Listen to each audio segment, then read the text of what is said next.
Hey guys, Isabella. We are back for another book talk slash review. For this review, we are reviewing PenPal. PenPal by Nathan Arbach. I'm just about done with it. I'm trying to finish it up tonight while I get the rest of my steps in, but I thought I would review it.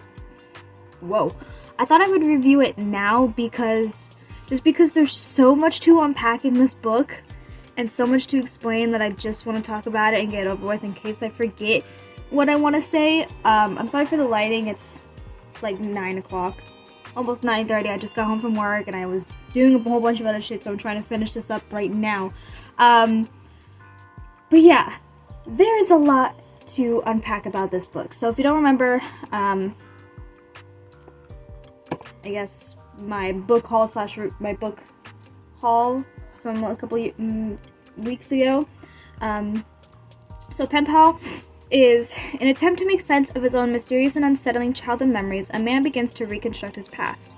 As the games and adventures of his youth begin engulfed by a larger story, he finds that it forms a tapestry of unbelievable horror that he never could have expected. Each chapter completes a different piece of the puzzle for both you and the narrator, and by the end of it all, you wish that you could forget what he never knew.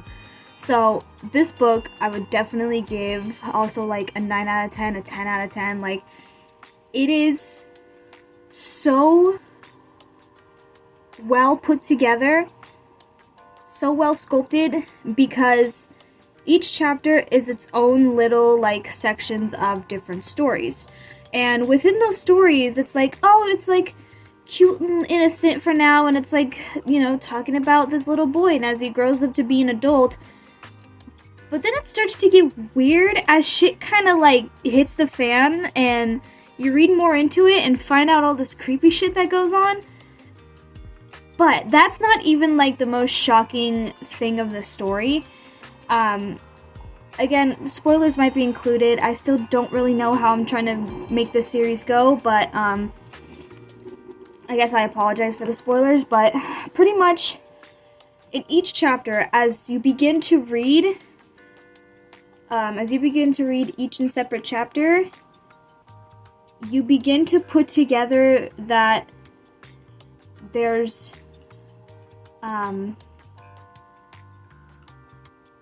like little bits and pieces from other chapters within future chapters. Like in the first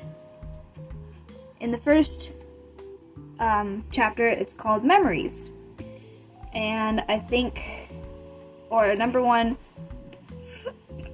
or talked about the memories, and the next one is called Footsteps.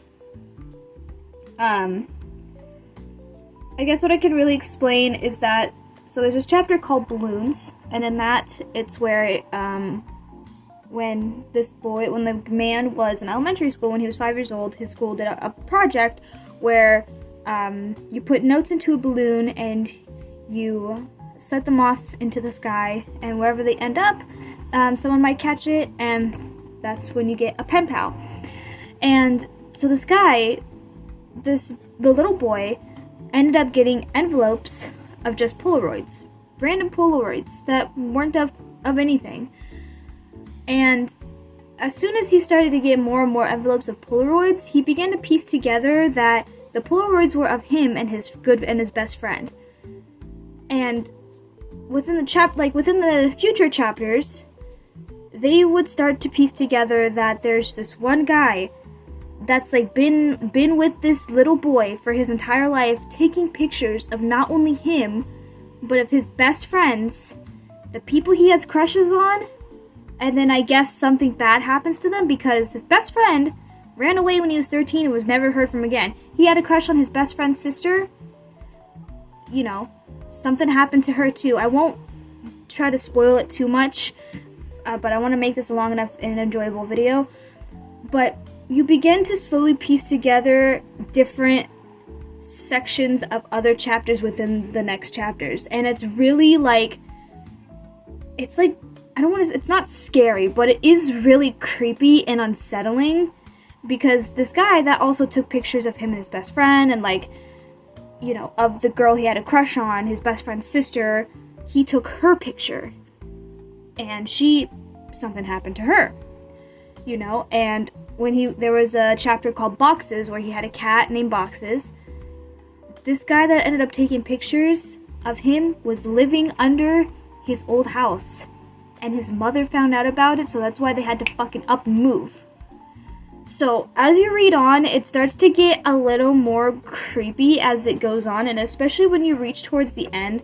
I have about like 10 chapters left, or not 10, like 10 pages left, but I'm finishing it right now. But it is really like super fucking good, and it's just like chill, like it gives you the chills. Like it's so creepy and unsettling, but it's like such a good fucking book. Like it's not like, depending on like what kind of horror you want to read or what kind of genre of horror you like, this is more of just like creepy, unsettling, like, oh, I remember this happened in that chapter, but there's also bits and pieces of that in this chapter.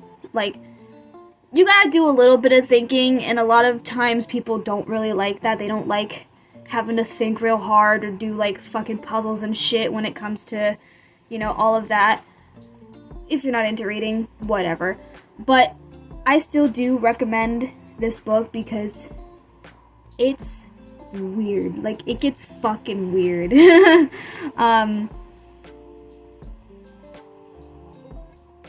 trying to think of like what else I can say to kind of like not only make this video longer, but to like intro you guys into reading it. But yeah, you'll start to. It also says that this book is dedicated to his mother, so that's pretty funny.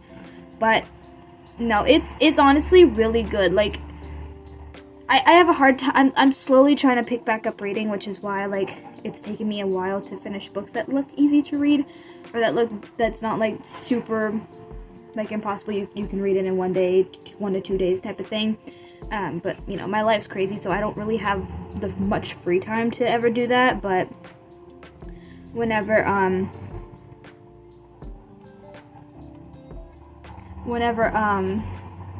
have the time to, I can pick this up. And it's usually hard to read when I'm here because this environment is shitty. So it's usually like at the gym or at my friend's house or at work sometimes, depending on the day of time. But either way, I still say you go check this out. You can find it anywhere or get it on Audible, whatever. Not sponsored. I wish I was sponsored by, I don't know. Anyways, it's super good. I recommend you go read it. I can't really say much for the ending because I'm not quite there yet, but I think it's just talking about when he first got his best friend, because I just read the ending, ending sentence, and it just said, oh, he might be dead. Whoops! Anyways, spoiler! So yeah, anyways, I highly suggest you go read this out and see it for yourself if you know, see what I mean. I'm so sorry that I'm still not making any sense of this. I'm still trying to work out the kinks of trying to not spoil it, but also try and talk about it and make this video long and enjoyable enough as it is. But yeah, I hope you guys enjoyed. For next time of review, we are going to be reviewing The Troop by Nick Cutter. It's pretty much about scoutmasters and a troop of boys that go into the Canadian wilderness for a weekend camping trip, and it's got to do with some kind of plague Wendigo creature, and they got to figure out how to survive. So that seems pretty fucking interesting. And yeah, so that's next. I guess stay tuned for whenever I finish this. And yeah, I hope you all enjoyed. Everything's down in the description. I love you guys, and I will see you guys later. Bye-bye.